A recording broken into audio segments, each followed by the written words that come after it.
Yeah, I heard about the tweet and what it said about comments that I had made, and it's not true, Zach. Look, I fought for and I believe a woman has the right to come forward and express her opinion and express issues and concerns that she has, but it's just not true. Next question, operator. Now facing a new controversy. A former aide of his is accusing him of sexually harassing her, including unwanted kissing and touching while she worked in his administration. Her name is Lindsay Boylan. She claims that the governor kissed her on the lips during a one-on-one briefing in his office and that he would go out of his way to touch her on the lower back, arms, and legs.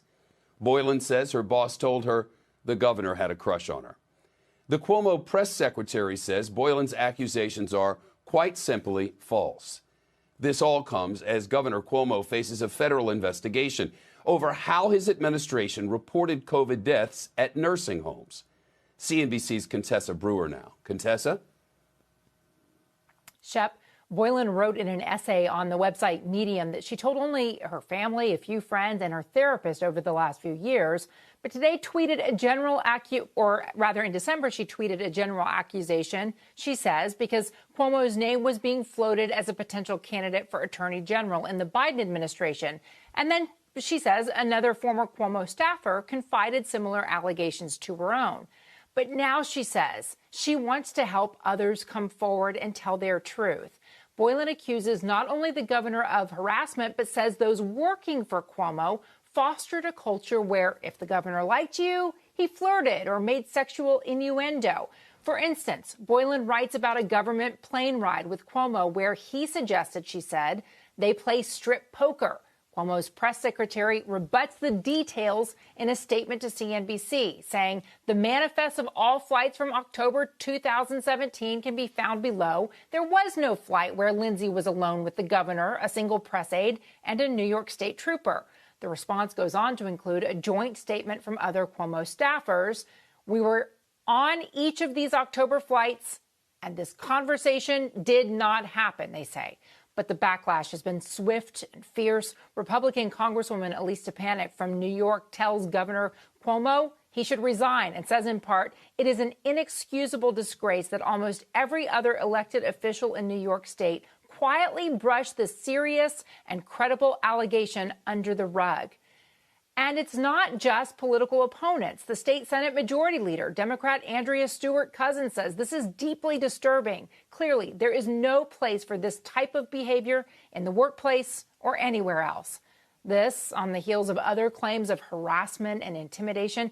We spoke to a state assemblyman last week who has accused the governor of threatening him over the questions he was asking surrounding the reporting of COVID deaths of nursing home residents. Cuomo's people denied that. Mayor Bill de Blasio said last week, quote, the bullying is nothing new. Shep? New tonight, a bombshell revelation from another former aide of Governor Cuomo's. In a published report, she claims he sexually harassed her. And tonight, the governor is asking for an independent investigator to look into both cases. First, former aide Lindsay Boylan came forward this week with her story. Tonight, Charlotte Bennett is telling her story. And News 4's Anjali Hemphill is live at Cuomo's East Side office with her claims and what the governor is saying about it all. Anjali? Well, Gilma, these allegations come at the same time Cuomo is under fire for his handling of COVID in nursing homes, and now some lawmakers are calling on him to resign. Another bombshell in the same week against New York Governor Andrew Cuomo, with a second former aide accusing him of sexual harassment. According to an article by the New York Times, 25-year-old Charlotte Bennett says Governor Cuomo asked her inappropriate questions about her sex life, whether she was monogamous in her relationships, and if she had ever had sex with older men. Bennett claims the harassment happened late last spring and summer, during the height of the state's fight against the coronavirus, while she was working as the administration's executive executive assistant and health policy advisor.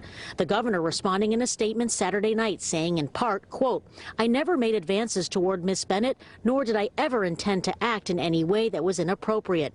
The last thing I would ever have wanted was to make her feel any of the things that are being reported." But this is now the second woman to accuse the governor of sexual harassment.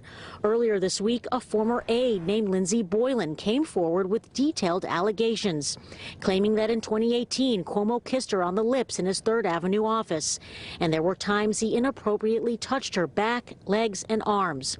She also says the governor would refer to her by the name of Lisa, an ex-girlfriend she apparently resembled. Boylan is currently running for Manhattan Borough President and first raised these allegations late last year. Cuomo's office has denied Boylan's claims, calling them completely false.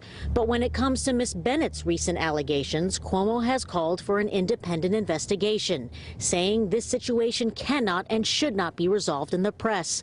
"I believe the best way to get to the truth is through a full and thorough outside review, and I'm directing all state employees to comply with that effort." The governor has already named former federal judge Barbara Jones to lead that investigation, who's known for her work with the New York Catholic Archdiocese in 2019, investigating sexual abuse by priests.